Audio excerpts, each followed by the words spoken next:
সাইফুদ্দিন নাসুসুন ইসমাইল এবং মানব সম্পদ মন্ত্রী স্টিভেন সিম শি চিয়ং এর সঙ্গে সংশ্লিষ্ট কয়েকটি দপ্তরের গুরুত্বপূর্ণ ব্যক্তিদের সঙ্গে 2 দিন বৈঠক করবেন।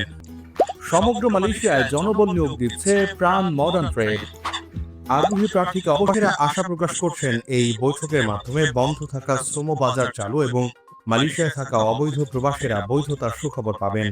আজ বুধবার বিকেল পর্যন্ত কুয়ালালামপুরের আম্পাং অবস্থিত বাংলাদেশ দূতাবাসের নতুন ঠিকানায় অপেক্ষা করেও উপদেষ্টার সাক্ষাৎ না পেয়ে হতাশ হন অনেক প্রবাসী। উপদেষ্টা ডক্টর আসিফ নজরুল দূতাবাসে প্রবাসীদের সঙ্গে মতবিনিময় করবেন এমন খবরে সকাল থেকে অবস্থান করেন প্রবাসীরা। এ সময় উপস্থিত ছিলেন প্রবাসী কমিউনিটির বিভিন্ন সদস্য, নেতাকর্মীরা, প্রবাসী অধিকার পরিষদ সহ বিভিন্ন গণমাধ্যমে কর্মরত সাংবাদিক ও অন্যান্যরা।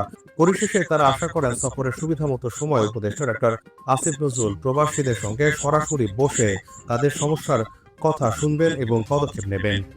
প্রবাস কণ্ঠ, নিউজ ডেস্ক। কিন্তু এই প্রোগ্রামের মধ্যে ওনার সাক্ষাৎকারের কোনো স্লটে প্রবাসী কমিউনিটি, বাংলাদেশি কমিউনিটি অথবা সাংবাদিক অথবা ছাত্র কমিউনিটি কারোর সাথেই কোনো স্লট রাখেননি মিটিংয়ের জন্য। তো আমরা আজকে জেনেছি আজকে উনি 3টার সময় এমবেসিতে আসবেন, সুতরাং আমরা আপামর জনতা এখানে এসে দীর্ঘক্ষণ অপেক্ষা করলাম। অপেক্ষা করতে করতে শেষমেশ জানতে পারলাম আজকে উনি আসবেন না, মানে প্রবাসীদের সাথে উনি কোনো সাক্ষাৎ দিবেন না।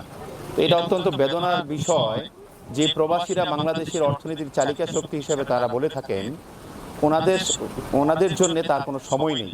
আমাদের এখানে অনেক সমস্যা আছে, সেই সমস্যাগুলি নিয়ে প্রবাসীরা ওনার কথা বলবেন, যার যার মনের কথাগুলি বলবেন। আশা করি সরকারের কাছে এই অন্তর্বর্তীকালীন সরকার এটা সমাধানের পথে নিয়ে যাবেন, কিন্তু উনি এসে দেখাই করলেন। এটা অত্যন্ত বেদনাদায়ক। তবে আশা করছি বর্তমান অন্তর্বর্তীকালীন সরকার প্রবাসীদের, বিশেষ করে মালয়েশিয়ান প্রবাসীদের সমস্যাগুলি দেখবেন।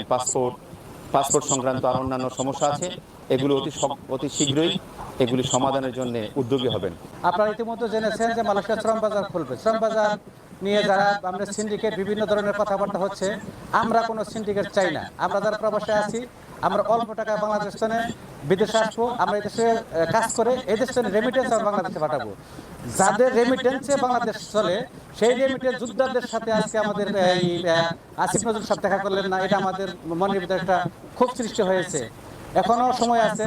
আমরা আশা করবো যে উনি যতদিন পর্যন্ত যে কয়েকদিন এখানে আছেন, অবশ্যই আমাদের প্রবাসীদের নিয়ে একটা আমাদের সমস্যাগুলো উনি সলভ করবেন এবং আমাদের কথাগুলো শুনবেন।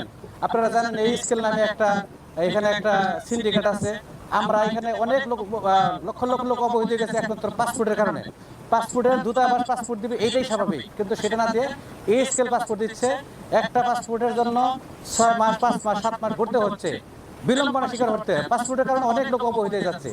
আবার শুনতেছি পারমিট দেবো, এই ব্যাপারে আমরা একটু আলোচনা করতাম, কিন্তু জানি না আমাদের উপদেষ্টা এখানে আসছে, উনি এই ব্যাপারে ওনার কোনো আলোচনা আছে কিনা, বক্তব্য তা জানি না। তবে আমি যতটুকু জানি, যদি পাসপোর্ট দেয় এই স্কেল বাতিল করে সরাসরি দূতাবাস পাসপোর্ট দিলে আমরা তাড়াতাড়ি আমরা বিলম্ব শিকার হবো না।